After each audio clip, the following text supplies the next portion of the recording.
Don't leave me hanging. It's go time. Hey everybody, this is Josh, and welcome to another amazing game of StarCraft 2. This one is going to be played between Liquid Jinro, he's the red Terran over here on the far right side of Terminus RE.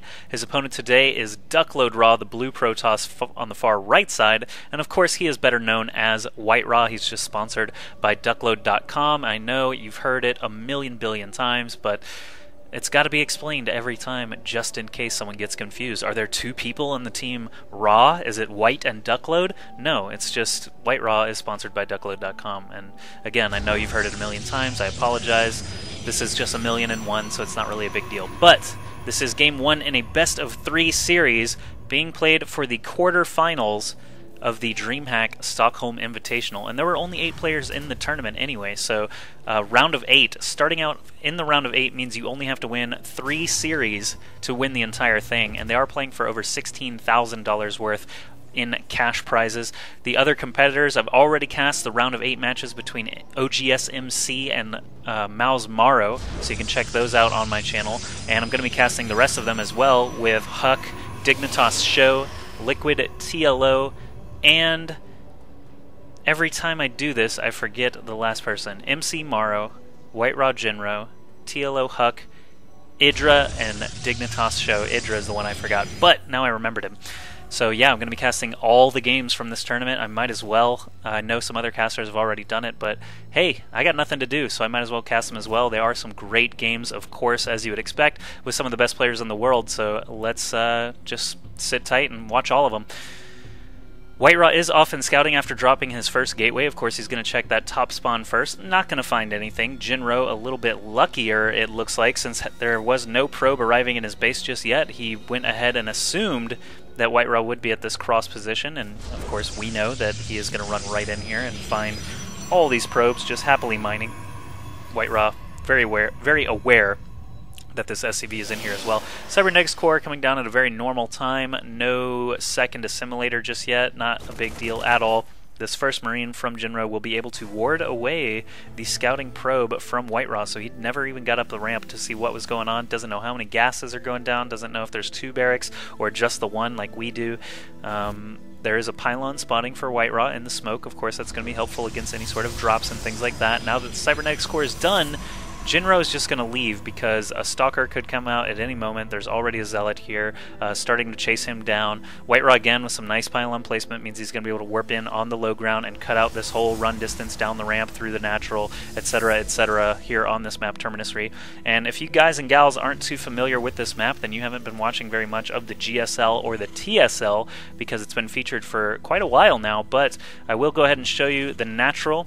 Is just a small ramp down to your natural. There's a wide choke here, which takes about 3, maybe 4 barracks to actually plug completely. So Jinro just going to be building a couple of bunkers out here, not trying to wall off. And then your third is basically an island that's only connected by a double wide ramp right here to your natural. So what happens a lot of times is players will double expand quite quickly, and White Raw just hanging out at his natural. Jinro right here as well. He will be able to sneak up that ramp eventually, I think, and if nothing else, he will be able to see when that Nexus comes down here at the natural for White Raw, and it is going to be right in front of our eyes here around the 5-minute mark.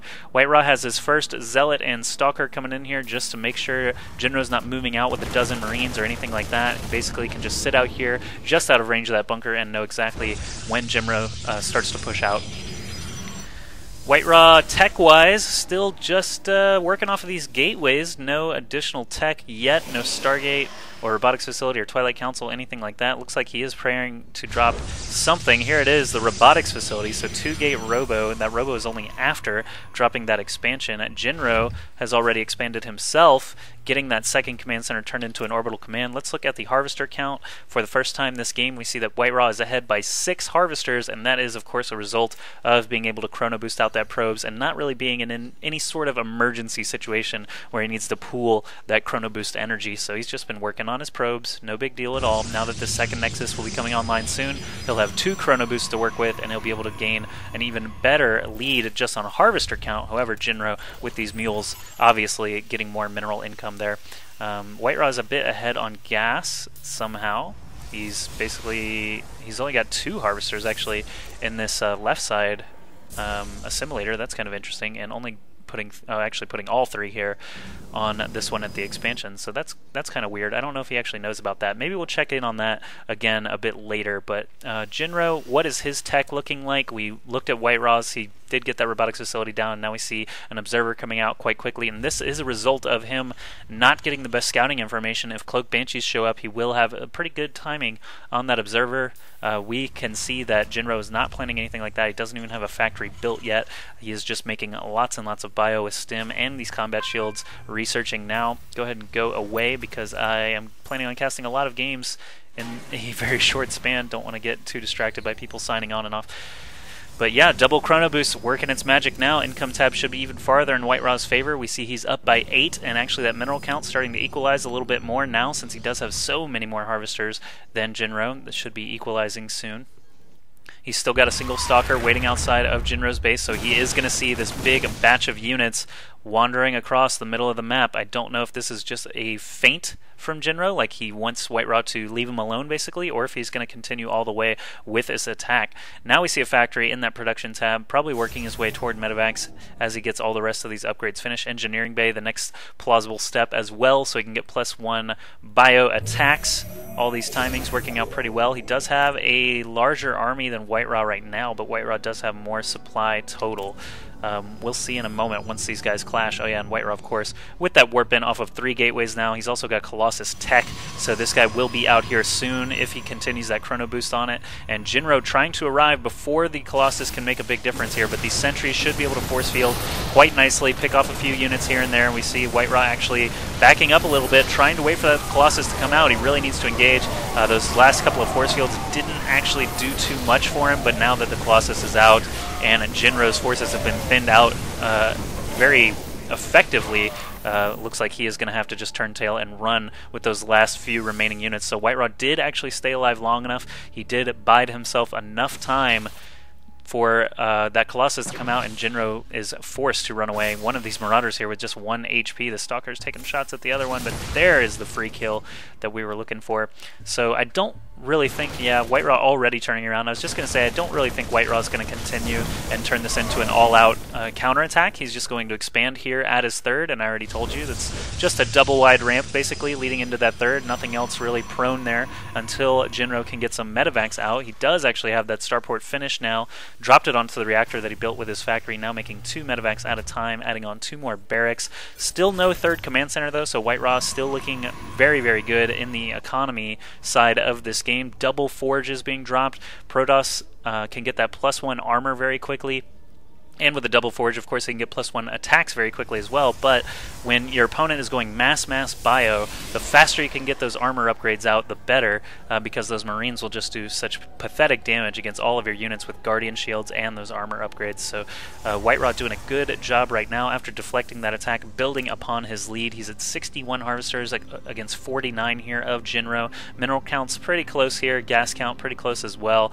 Looks like White Raw, yeah, White Raw and Jinro about even there. Hey, let's check out that Vespene Geyser, that assimilator, and see that, yeah, it still only has 2 workers there, so that's probably going to be just a little bit of a misstep that White Raw has to deal with the whole game. He's got another assimilator here, now putting 3 in that one.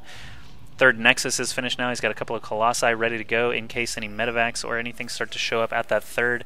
And he's got good vision here of his own base. Some players will actually screw that up and not build good pylon spread. They'll get taken advantage of by drops and Nidus Worms and Warp Prisms, all that sort of thing, because they don't even have their entire main base covered. But White Raw doing a good job with that. 2 more gateways coming along now in the tech production area. We just see lots of upgrades rolling. Extended thermal lances will be done here soon. White Raw will have quite a lot of Colossi out sooner than later. He'll be up to 4 in just a moment when that next one completes. Jinro is bouncing around all these other expansions and Xel'Naga Towers, trying to just keep White Raw's vision as low as possible. If we look at the minimap now, we do see there's a small drop here on the southern side, a similar size, actually exact same size drop going across the top, so I'll try to keep an eye on that. For some reason, Jinro built his command center here just to the right of this third base and then lifted it off and dropped it over there. That was kind of weird. Not sure what that was about. Notice that this is a rich Vespene Geyser. There's only 1 geyser, but it does return more gas than a normal one would.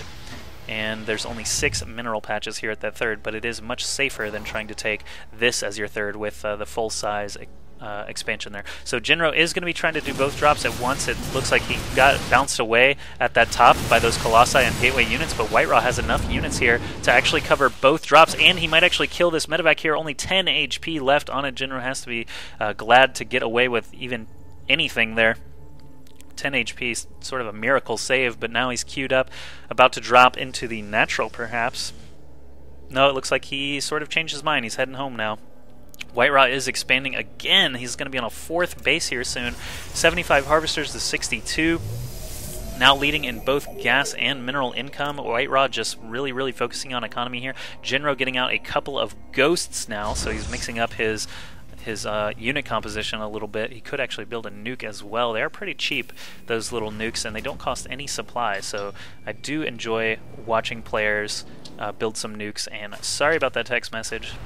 Just ignore that, but like I said, I do enjoy watching players build nukes. You don't see it too often in these high-level games just because they know how to deal with nukes. If a nuclear launch detected message goes off, they can bring their observers over, try to kill the ghosts, they can run all their units away, and nukes aren't strong enough really to kill most buildings, maybe pylons, but that's it.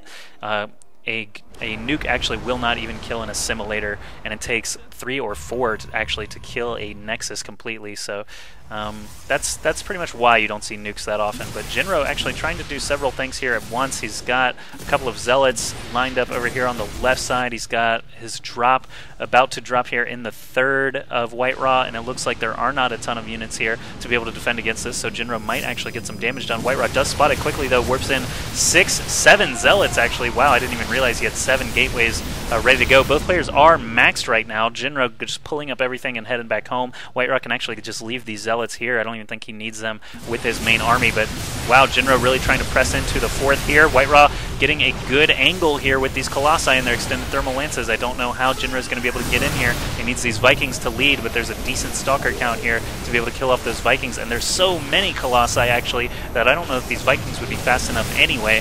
These ground units are at 2-2. Jinro's are only at 1-0. The Vikings trying to take out the Colossi now. We do see one go down relatively quickly. Second one down now. How many Vikings still alive? Only 4, and the Stalkers do take out the rest of those Vikings. So we still have 4 Colossi alive. Suddenly the supply is way in White Raw's favor. 172 against 117, and Jinro up against the ropes here, losing this front line. He just does not have enough units, and GG's out of there. So that's going to be it for Game 1 in this Best of 3 series. Excellent play by White Raw, staying very defensive-minded, repelling every drop that ever tried to get in here at the top, at the bottom, expanding like crazy, and just building upon his lead after squashing that first attack from Jinro. So excellent play out of White Raw. Too bad for Jinro. He's going to have to win 2 in a row if he wants to move on into the semifinals of this Dreamhack Stockholm Invitational. Let's go see if he can do it.